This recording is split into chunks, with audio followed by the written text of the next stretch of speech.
everyone, I hope you are doing well. Today we'll talk about how to fix or how to solve the problem of a bug on Suno app. Here we go to settings.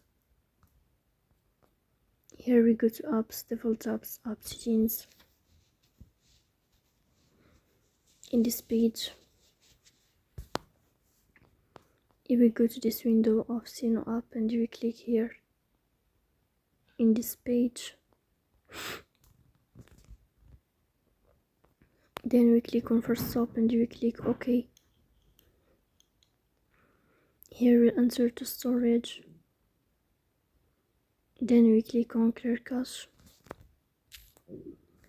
In the end, you will turn off your phone and you will wait a moment to restart your phone again to fix that problem. So that's all. Don't forget to press the bell icon and subscribe.